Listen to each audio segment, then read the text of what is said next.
जंगल में कई रोज से लगातार बारिश हो रही थी। सभी पक्षी अपने अपने घरों में बैठे हुए थे। रानू चिड़िया ने अपने दोनों बच्चों को दाना खिलाकर सुला दिया था और खुद खिड़की में बैठी बारिश का आनंद ले रही थी। गोरी कौवी को भूख लगी थी। वो कालू कौवे से कहती है, कालू जी, मेरा तो भूख से बुरा हाल है। अभी थोड़ी देर पहले ही तो दाना खाया है, फिर से भूख लग गई तुम्हें? कालूपति जी, क्या करूं, मुझे ऐसे मौसम में भूख बहुत ज्यादा लगती है।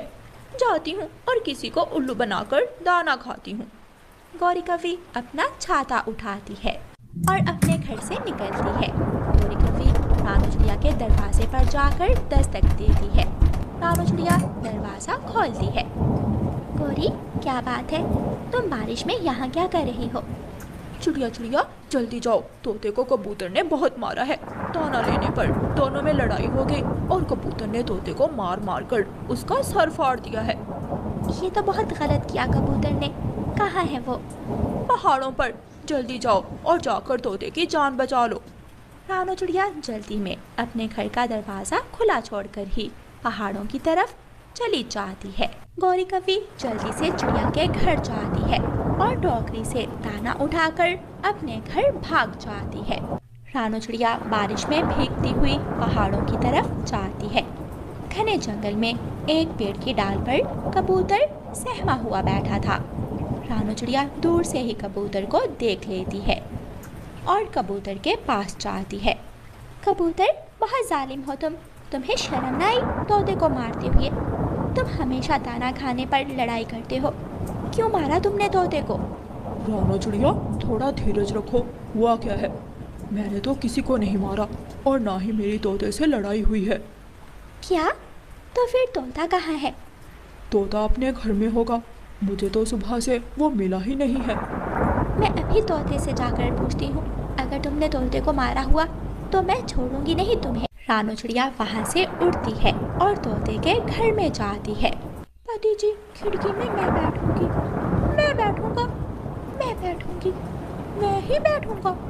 हरियाली खिड़की में बैठने के लिए तोते को धक्का देती है और तोता गिर जाता है। तोते के चोट आ जाती है। तोता रोने लग जाता है। तुमने मुझे धक्का दिया। मैं सबको बताऊंगा कि मेरी पत्नी ने मुझे मारा है। मिठू जी, मुझे माफ कर दो और तुम ही खिड़की में बैठ जाओ। मैं तो दूसरी तरफ जा रही थी कि तुम गिर गए। रानू चिड़िया भी वहाँ आ जाती है। तोते को रोता हुआ देखकर रानू चिड़िया कहती है, गौरी ने सच ही कहा था। उसने तो मारा है तुम्हें। फिर कबूतर ने मुझसे झूठ क्यों बोला? मारा तो है, लेकिन गौरी को कैसे मालूम हुआ? गौरी ने अपनी आंखों से देखा है। गौरी की बच्ची अब पूरे जंगल को बता देगी कि मैंने मिठू पति जी को मारा है।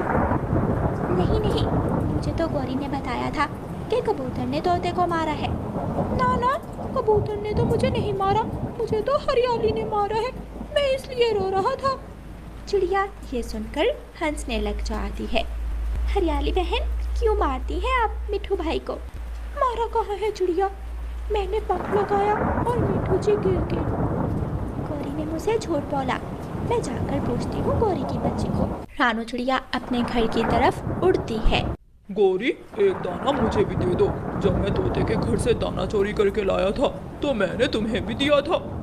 ना ना, मैं बहुत मुश्किल से ये दाना लाई हूँ। ये तो मैं ही खाऊंगी। गौरी मजे मजे से सारा दाना खा लेती है। रानू चिड़िया जब घर जाती है तो घर में अपना दाना ना देखकर वो परेशान हो जाती है। मेरा दाना कहाँ गया? तो वो बेशर्म कौवी इसलिए मेरे पास आई थी। मुझे पहाड़ों पर भेजकर मेरा दाना खा गई वो। रानू चिड़िया के बच्चे भी उड़ जाते हैं। मम्मा, भूख लगी है। मम्मा, मुझे भी दाना दे। मेरे बच्चों, हमारा दाना तो गौरी कौवी चोरी करके ले गई। मैं लाती हूँ कहीं से दाना ढूंढकर। रानू चिड़िया अपने घर से निकलती है। रानू चिड़िया उड़ती उड़ती घने जंगल की तरफ चली जाती है। कबूतर उसी पेड़ की डाल पर बैठा हुआ था। माफ़ करना कबूतर भैया, मैंने आप पर शक किया। वो तो गौरी कौवी ने मुझसे झूठ बोला था। उसने झूठ बोलकर मुझे आपकी तरफ भेज दिया और मेरे घर से मेरा दाना चुरा कर ले गई। अभी कल ही कौवे ने तोते के घर से भी दाना चुरा लिया था। कबूतर भैया, मेरे तो बच्चे भी भूखे हैं। रानू चिड़िया, बारिश के मौसम में दाना मिलना बहुत मुश्किल है। मैंने तो बारिश से पहले ही दाना जमा कर लिया था। तुम मेरे साथ मेरे घर चलो, मैं तुम्हें दाना देता हूँ। कबूतर रानू चिड़िया को अपने साथ अपने घर ले जाता है। ये ले, आप ये दाना अपने बच्चों को दे देना। अगर शाम को और दाने की ज़रूरत हुई तो वो भी मिल जाएगा। मेरे पास और भी दाना है। धन्यवाद कबूतर भैया, मेरे बच्चों की भूख इस दाने से मिट जाएगी। रानू चिड़िया कबूतर के घर से दाना लेकर निकलती है तो एक भूखी चील रानू चिड़िया को देख लेती है। वो चील चिड़िया के पीछे लग जाती है। रानू चिड़िया अपनी जान बचाने के लिए बहुत तेज उड़ती है। रानू चिड़िया उड़ती हुई झाड़ियों में छुप जाती है। मुझे पता है चिड़िया, तुम यहाँ ही हो, लेकिन मैं तुझे छोड़ूंगी नहीं।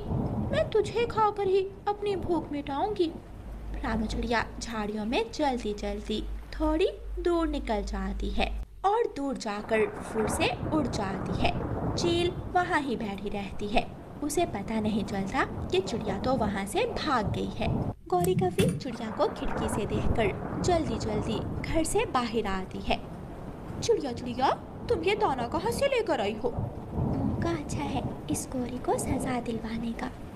गौरी बहन, घने जंगल में वहाँ सामने एक चील बैठी हुई है। वो दाना बांट रही है। जाओ तुम भी ले आओ, मैं तो अपने हिस्से का ले आई हूँ। ये सुनकर गौरी कवि जल्दी से अपने घर से निकलती है और उस चील के पास पहुँच जाती है। चील तो पहले ही बहुत गुस्से में थी। चील, मुझे भी दाना दो। तुमने चिड़िया को दाना दिया है, मुझे भी दाना दो। जाओ, चली जाओ, मैं कौवों को खाती नहीं। अगर खाती होती तो अब तक तू मेरे पेट में होती। लेकिन गौरी कवि जिद करने लग जाती है। मुझे भी दो दाना, मुझे भी दो, सबको दाना बांटा, मुझे भी दो। चील को बहुत ज़्यादा गुस्सा आ जाता है और वो गौरी कवि को पकड़कर उसकी खूब धुलाई करती है। कवि, काली कवि, कौन सा दाना? मेरा सर ही खाए जा रही हो। खूब मार खाने के बाद गौरी कवि रोती हुई वहाँ से भाग जाती है। ऐसे रानू चिड़िया गौरी कवि को सजा देती है और चील से उसकी पिटाई करवाती है। प्यारे दोस्तों, इस कहानी को लाइक, अपने दोस्तों के साथ शेयर और चैनल को सब्सक्राइब करना बिल्कुल मत भूलना।